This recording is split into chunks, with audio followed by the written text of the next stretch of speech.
Hello, Dr. Albert. Hi, And Dr. we're going to start a live stream at 4:30 about allergies and IBS.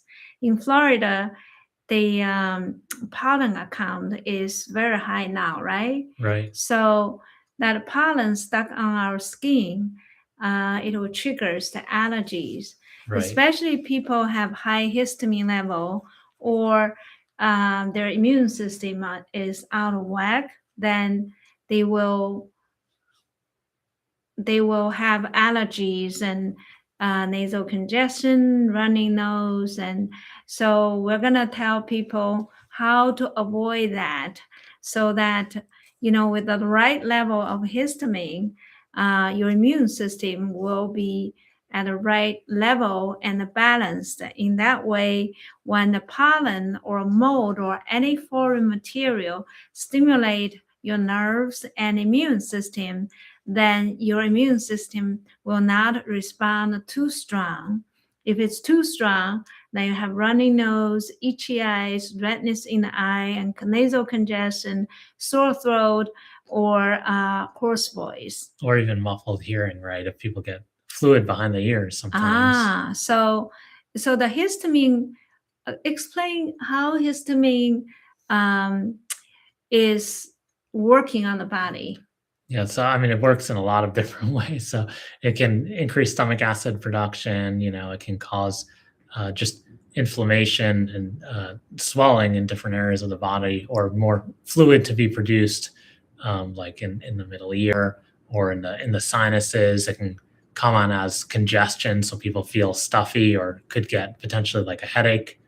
Yeah. But naturally, histamine is the chemical to help people to fight or to like dilate the blood vessel, right? Get more blood flow there. So white blood cells and lymph cells will accumulate in the area to kill the bacteria or clear up the dead tissue. Or so uh, we talk about the mast cell dysregulation, right?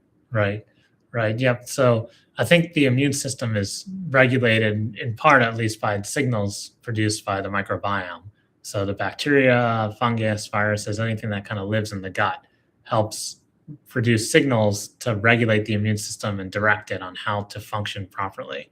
And in a lot of people, chronic stress or eating foods with preservatives or potentially like a viral infection or some other type of infection could cause that to go out of whack. Yes, so high histamine can lead to chronic high level of inflammation, and inflammation can be connected with different kind of disease, arthritis, cancer, or even infertility, right? And ED, so prostatitis, and everything is related with inflammation. Right. And so, what causes high level of histamine? Mm. Yeah. So I think a lot of it has to do with the how likely the mast cells, which is a type of immune cell, how likely they are to release histamine. So their membrane, which is kind of like in the cell, if it's stabilized enough to not produce enough histamine just easily, then people are less likely to have allergies. So I think oftentimes people, their mast cells aren't aren't as stable as they should be, like their membranes. So there's other things in the environment kind of making them more likely to trigger more easily and react to things. And I noticed that people can sleep deeply longer hours. They tend to have lower level or optimal level of histamine. For me, because I'm not a very, very good sleeper, so I have to try very hard to sleep well. So if I don't sleep well for 1 or 2 days, the histamine level will go up. Then if I eat some nuts and seeds or spicy food, and then I'll have the choking sensation in my throat. It's not blocking my throat, but there will be swelling there, and I have phlegm, and I can hardly talk. So each person has a weak spot. And as a child, because twice a year I eat a lot of candies, my dad bought a lot of candies, and so that caused inflammation in my throat. So every time I have increased the histamine level, my throat will show me or indicate like a phlegm, or I have a hoarse voice, or if I didn't pay attention, then I'll lose my voice. And I notice when I treat you, you have like redness about the needles. So that's also indicating high histamine, right? Yeah, and I've definitely dealt with high histamine for a while, and I think, part of it is chronic stress, which everybody kind of has to some extent, and another part could be environmental factors.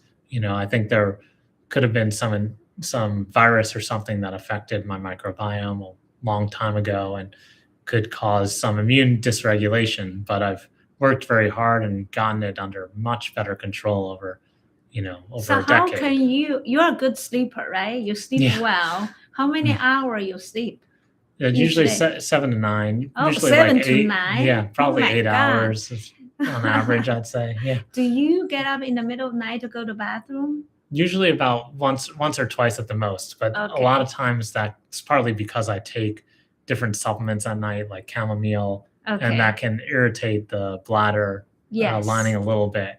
So I usually tell my patient, if you want to drink anything, even like chamomile or different herbal tea, you move that earlier, like 4 or 5 p.m.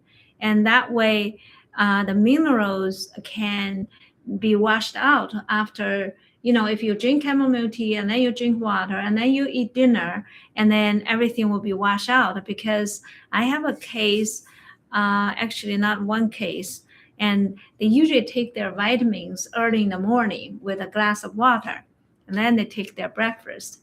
And this 80 years old lady, she moved to the after dinner, the vitamins, and then she started having this frequent night urination, and also pressure sensation in the lower abdominal area and burning. So I was like, did you check your urine to see if there is infection? And she said, we checked, everything is fine. And then I asked her, what did you change recently? And she said she moved the vitamins. And then I started paying attention, if you take so many things after dinner, then, that urine will be concentrated and stay in the bladder for at least 3 or 4 hours, right? Right, and you're not really drinking water while you're sleeping either. Yes. So, and interesting enough, the chamomile tea I drink with my friend one day, and this lady is very holistic. She was a yoga teacher, and she never drink coffee. She tried to sleep 8 9 hours, and both of us we drink chamomile tea around like 9 or 10 p.m. And I was like, oh, we're gonna relax and we get a good night's sleep. And guess what? Both of us didn't sleep. And so I repeat that during the daytime, and I get like a headache right here. I think because it dilates the blood vessel, it dropped my blood pressure. So once your blood pressure drop too low, then you trigger the stress hormone, right? It can also lower your blood sugars a little bit. Oh, Depends how chamomile sensitive. tea? Yeah, it depends how Ah, sensitive you are, but if you take very high doses, it can oh, lower blood sugar a little. yeah. Yeah. So I think I don't never sleep 8 hours because my sugar goes up and down, and it drops very fast because I don't eat butter regularly. Do you eat butter at dinner time? I don't eat any dairy actually. Yeah. So I guess metabolic level is different from each person. Yeah, I think I have a pretty high metabolism. I've always had, so I have to eat a lot of calories each day to just maintain kind of my Ah, but metabolism. dinner, what did you eat for dinner? Well, usually I don't have any carbohydrates or complex carbohydrates. Usually I just have some berries, spinach and kale with olive oil, and salmon or You another do type have of protein. protein. Yeah. Okay. You don't eat any carbs, right? For dinner, I don't. Okay. Usually Yeah. I try to have my carbohydrates early in the day, like either Oh, breakfast good, or good. lunch at the latest. That's wonderful. And your weight is pretty stable, right? Yep, it's Yeah, been very that's stable. good. Because what is your A1C? It's always been normal from what I can recall. I haven't had it checked in a while because my blood sugar has always been normal. Okay. So the A1C is the 3-month average marker for blood sugar, but typically we don't test it in people unless the fasting blood sugar level is abnormal. Right. Yeah, see, my problem is my fasting level is always low unless, sometimes I test it in breakfast. I eat breakfast and then I went to see my PCP and I said, I didn't eat breakfast. And then they tested, and that's 2 hours after breakfast. It's like below 100. So my metabolism just so fast. But if I eat carbs and dinner time, my blood sugar will shoot up. So I think it probably each person is different. And it right? also depends on muscle mass, right? The more muscle mass okay. someone has, then the You more burn more. Well, they burn more, but they can also store more Oh, sugars, okay. carbohydrates in their muscles. They can store more energy Oh, that they can okay. use to release and keep their blood sugar levels normalized. Yeah, So you okay. release it from your liver and also from your muscles, release the carbohydrates to make glucose and increase your blood sugar levels. So from liver and the muscle, which one is the first? The liver has a glycogen, right? So Right. that would be slower. I think so. I think it's first from the muscles, right? So From once muscle. it exhausts the muscle Okay. stores, then yeah. So then they go to liver. But then if we don't eat, like they said, fasting. So I try to fast. But by 8 a.m. or 9 a.m., oh my God, I'm so exhausted. My sugar drops so low. And then, I got the stomach ache. So I was like, how can I fast? But it's also related to the microbiome. Definitely is, because Okay. that probiotic, right, that lowers the 3-month average blood sugar, A1C, by 0.6%. There's a probiotic, right? Okay. You can take, and it changes the microbiome to make blood sugar regulation, better. So I take that probiotic every day. Don't you think adrenal gland also plays the role? If people have adrenal fatigue, then the cortisol level tend to be low. It definitely does. Yeah, like my heart rate varies from 47, 48 to 50-ish. That's low. Yeah. That's low. But it can be normal for you. Some people it's normal to have that. Yeah, but I'm not a professional athlete, and Right. I don't think I'm that fit, but I think it's the adrenal gland because and there's probably a genetic component to that. In those cases, typically we find that it's genetic. Yeah, and I never faint. I just feel tired if the pulse is too low. Right, and I think since you don't have like a lot of muscle mass to store sugars, you have to eat more carbohydrates probably than somebody who weighs more than you, right? But then the thing is, I tested. If I eat more carbs, including even sweet potato, and I tested for 2-3 months, then my A1C will go up from 5.1 to 5.7. So I'm basically pre-diabetes. So I cut out all the rice and bread. Occasionally I eat bread, and then I only eat sweet potato. But I eat like this big, and then my sugar levels still go up. So I cut half, and then that's a little better. How do you think if I add some oatmeal, you think that it will help? It might. I mean, I know a lot of endocrinologists don't really like oatmeal. Did you ever eat oatmeal? I did a long time ago. I don't really now. I think it might be interesting for you to try jackfruit and see, because there's some evidence that jackfruit can help with blood sugar regulation in diabetics too. Jackfruit, is that a dry fruit? You can get it dried. Okay. Yeah. Okay. But it's a pretty big fruit. Is it fresh? If you can get it fresh, I don't know. It just jackfruit, Jack. Yep. Okay. Jackfruit. You can get it from Whole Foods, Trader Joe's. Where you can get it? I'm not sure. I mean, I know you can get the dried one from Costco. Okay. All right.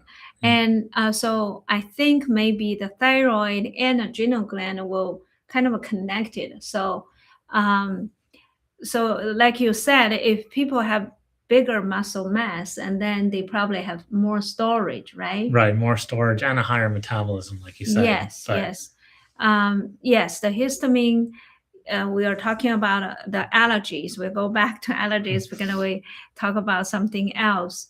So I also recommend my patient that, you American tradition is you take shower in the morning, but I think it's better if you only take one shower. I would choose evening because allergies have early stage and a later stage.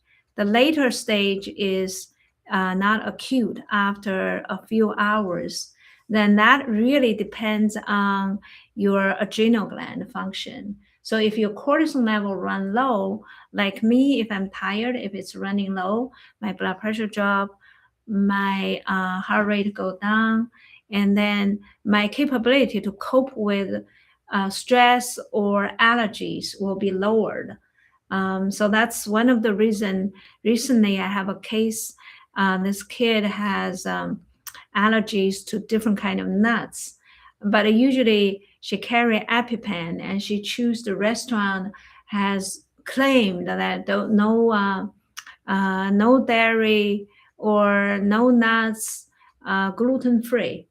But she went to the restaurant and she has a little burger which is supposed to not trigger allergy. And so she eat 3 bites, only 3 bites, and then she didn't feel well, so she stopped. She went out with the parents, and they're kind of worried about her allergies because she does carry EpiPen. So they park in front of the hospital, and then later, I think at least after 1 or 2 hours, she turned red. The whole body turned red. All the blood vessels dilate, and then they rush into ER. They get EpiPen 1, and then she still kind of a blood pressure dropping, and then they call it cold blue, and then they give second EpiPen and the third EpiPen, and luckily she came back. So I try to analyze that case with the parents because she already very um, she pay attention to everything she eats. Why, after 1 or 2 hours, this anaphylactic shock occurred? I think it's adrenal fatigue because she was in college and she studied hard. So she probably didn't sleep well. So the adrenal gland didn't produce enough cortisol. So she didn't have like right away response. So at the acute stage of the allergies, she didn't have like a anaphylactic shock. It's after 2 hours when the cortisol didn't catch up to cope with this huge histamine release, then that happens. What do you think? And I think that could have been a response also to some preservative that may have been in the food that perhaps the restaurant wasn't aware of. So, for example, there's citric acid in a lot of store-bought foods as a preservative, and people don't realize that Citric acid? most You of mean- that, and it's okay. actually produced from a fungus, from Aspergillus. Okay. So most people don't realize that, but there are some case studies that you can find in the literature of people with joint pains or Okay. chronic fatigue or other issues that can be, that goes away once they cut out this preservative from their diet completely, because perhaps they're reacting to some component of the fungus maybe that it was produced from that hasn't completely been eliminated. And so you think citric acid is from oranges or from citrus, right? But it's not now. Now the one that's being made is produced overseas, and it's made through a fungus that people can react to. So that can trigger interesting. histamine release, right? I think so. I Yeah. think there's many preservatives like that in different foods that people aren't aware of because you read it and you think it's it's related to citrus or some type of natural fruit, right? But it's really coming from a fungus. So. Oh my God. So people just always kind of talk about, oh, I cannot eat orange. I cannot drink lemon. It is bother my stomach or it's acidic. But see, I have high histamine level. Even when I had a choking sensation in my throat, if I eat too much nuts, and then I eat orange every day. The cara, the red orange, and I never had problems with my throat. The only thing is it's the nuts. I can eat nuts, but I cannot eat too much. So What do you think the orange? Because I tested that if I eat even this whole orange, my blood sugar will not shoot up, and then it also make me feel full after dinner, so I won't like go eat too much. So what do you think the orange? Yeah, I mean it's interesting because everybody's different. There's the glycemic index, right? That was, I think it was taken from data in the 70s or somewhere around then, that assesses how people respond to different foods, how quickly their blood sugar rises in response to eating certain foods. But it really varies a lot by individual.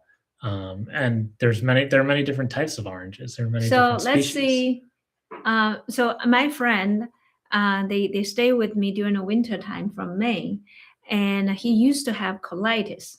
So his digestion is very, let's say, it's not strong, and he usually does not eat fruit. And so I asked him, could you not drink the Gatorade? Because I think clearly the Gatorade caused a lot of inflammation in his gut. So finally, it took 10 years. I convinced him cut down the Gatorade. So the colitis is much better, but he still does not eat fruit. So he came to my house and I bought some caracara, the red orange, and it tastes sweet. So he tasted one. Oh, he loved it. It never triggered his diarrhea. It never causing any indigestion. So I believe if he can digest that, how about you? Can you digest that? Yeah, yeah. I think digesting foods with one ingredient is usually the safest, thing. Yes. But a lot of times you also don't know what's on the foods. What pesticides have they been sprayed with? Have the Yes. pesticides been absorbed into the food, right? So that's why you have the Dirty Dozen list that's out there, right, on like the top foods with the highest pesticide content, that after they did testing, and the foods that are always the highest, like strawberries are always the highest, Strawberry right? highest what? In terms of pesticide content, if you Really? don't buy organic. Yep. And avocados are always the Ah, lowest because avocado is the avocados lowest. have So the I don't thick have to skin. buy organic, right? Right. Not Yeah, okay. necessarily, but Okay. But see, you and I both have high histamine. You sleep well, and I think I did my study in neuroscience, and in a textbook it says the nerves which release the histamine, when you shut down your nerves, you go to deep sleep, then they stop releasing histamine. And once you open your eyes, you are alert.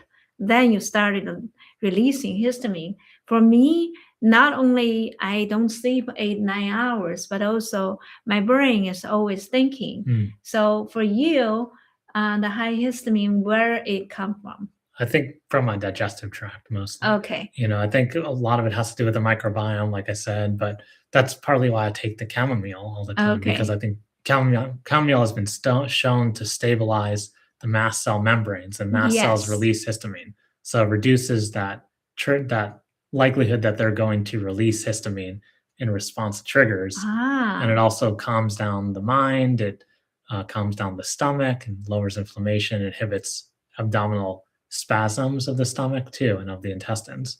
So. Do you think chamomile tea dilate the blood vessel? Because I tested 2-3 times. I drink 1 cup of chamomile tea. I have the headache right here, just this one spot. It might, but I think that's an interesting question, because I think that's more related to serotonin levels and different levels of neurotransmitters coming from your gut.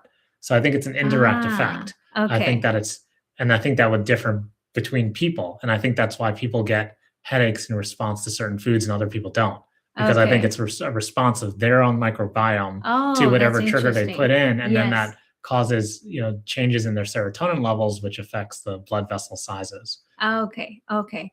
And also I drink coffee, I could have had a headache, but I think it's different mechanism, because when I drink a strong coffee, like even just 4 ounces, and then later, I think it might be because it stimulates my nerves, so I'm not more sensitive. So you and me are all like very sensitive people. Yeah. So remember last time I put needles in, you can feel every single needles. Yeah, especially my hands. Yes. Do you ever drink coffee? I don't. You I've don't? never Okay. drank coffee. Yeah. Do because you don't like it or it interfere with your sleep? Well, honestly, it doesn't interfere with my sleep. Interestingly, I could have some coffee at And then nighttime you and I still could sleep. sleep perfectly normal. You're just So a it's good sleeper. yeah, it's interesting. Well, everyone's different in how they react. Some people have a paradoxical, opposite reaction to different Yes, herbs exactly. or to medications. Yes, So yes. it's Yeah, that's very true. Each individual responds differently. But when I take any medication, I will have all the side effects. So I'm very careful. The herbs I introduce you, Fang Feng Tong Sheng, it's actually that herbs I took for 6 months to get rid of my hives. So I think it's also cleanse the GI tract.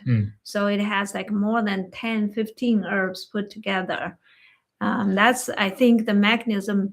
One is it enhance your digestion, everything related with digestion, right? right. And I think it's interesting because most people probably can count, on two hands or count like 15 or 20 foods total that they eat. They eat 20 different types of foods and that's about it. And that's their typical habit, right? But there are thousands of foods out there that are edible and that people don't regularly eat that have different compounds to help their microbiome or to help protect different areas of the body, like the liver or the eyes or the kidneys, right? And so I think that's why you and I are, very interested in using these other foods, Yes. sometimes called herbs, right, to help Yes. treat different conditions. Yes. Like in order to slow down the GI tract movement, like if I don't drink any green tea, because my diet has no butter, just olive oil. So every 2, 3 hours, I'm so starving. And so I drink a cup of green tea and then it instantaneously relax my smooth muscle contraction. So I can hold and not wanting to eat more, wait for 4 hours. How do you feel? Do you have like suddenly you feel hungry? Then when I feel hungry, I'm like my stress hormone just going up. I think most people are the same way when they're hungry. Way. That's why they Yes. have that Snickers commercial, right? Oh, That's been okay. so successful. But Yeah. again, it comes back to the microbiome, I think, because that regulates, gluconeogenesis, which is like release of glucose to keep your blood sugar levels normal at normal levels, right? So how do you think fasting? Did you ever fast like a whole day? I have, yeah. I've fasted Okay. a couple days before. It's usually for me, if I'm sick, I mean, that's when I would typically do it because I think Okay. it gives my immune system a boost to allow it to really focus on fighting off that And also infection. your GI system will repair, right? Right, but Yes. I don't recommend that for people who are older typically because they're a little more frail, right? So Okay. that might be a little more difficult. But someone who's younger, then I think that's okay to do. There's a Okay. lot of evidence on intermittent fasting, right? So fasting 12 or 16 hours a day, even, and that has shown to uh, allow the immune system time to clean up defective cells or fix errors in the replication cycle, right? When cells get replicated. So I think it can be helpful to fast for people sometimes. And that doesn't mean don't drink water. I think drinking water is important to do while fasting. Yes. So. And I read something about you don't have to eat you can survive for a month without eating, but then you just break down your muscle. So you first break down your muscle, then you break down the fat, and it's really damage the body. It depends on the person. There's the longest fast ever done, I believe, was in the 50s by Angus Barbieri, and it was almost a year long. I believe it was about a year long, and it was a medically monitored fast. Here. A year? It was about a year long. Yeah. They don't drink. They drink, right? He drank water and he got some vitamins, and I think he had yeast. Okay. I think all he ate was some type of yeast supplement. And he did eat some supplement, right? Just vitamins and that yeast supplement. But he fasted. I believe he was around 500 pounds or so, and then he got down to like 200? 160 or 107, something like Oh, that. So, really? yep, Angus Barbieri. So people can look him up, but it's an interesting case from the 50s in the medical literature. Yeah. Oh my God, 500 pounds. So that's good. Did this person end up some other medical issues? Because when you break down your muscle, first you break down your fat, right? And then you use the ketone. Is that right? Yeah. First the muscle. You lose your muscle. If you don't eat, you lose your muscle. And then when you break down all the glycogen in the muscle, then you started breaking your fat. Right? And people go into ketosis faster than you Okay. think too. Like they use ketones once they burn through their muscle stores of glucose. Okay. Yeah. Okay. So I think there's a keto diet, right, that people do who are diabetics typically, and that's like when they don't eat any carbohydrates at all or any sugars, they're in ketosis. Or people who are carnivore, right? People who eat a carnivore diet can be in ketosis. So the ketones feed the brain, Okay. and keep them going. Okay. And I've tried that actually. I tried doing carnivore for a couple of weeks, and it was difficult for me because I could really feel it in my muscles, like I felt fatigue. But you feel tired. But everybody's different. I have okay. patients who've done it for years, and they swear by it. Okay. But it's also important for them to eat organ meats too, because without that, they're missing key vitamins like vitamin C. So if you're only eating meat strictly. So. But see, I always watch those 90 years old healthy one, and I ask them, do you fast? Usually they're like normal weight, right? They're not overweight or extremely skinny. And they said, no, I never skip breakfast. I eat 3 meals.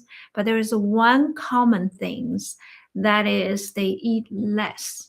Not like me, I eat a huge amount of food. So I try to cut down. And there is 190, I think she's going to be 94, acupuncturist in New York. And she practices in Queens. And she actually, she said, I don't eat breakfast. I said, oh, all right. And she still work 3-4 times a week.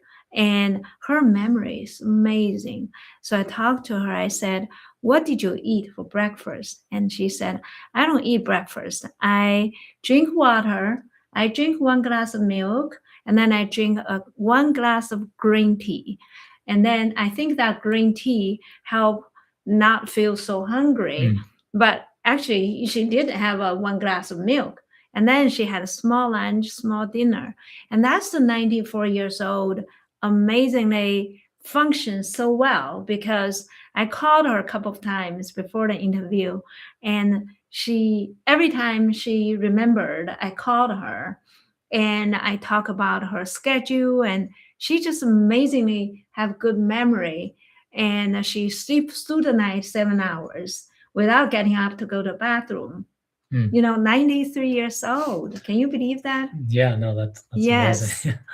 So I hope we give you the information to optimize the histamine level and enhance your digestion and avoid any kind of chronic intensified inflammation.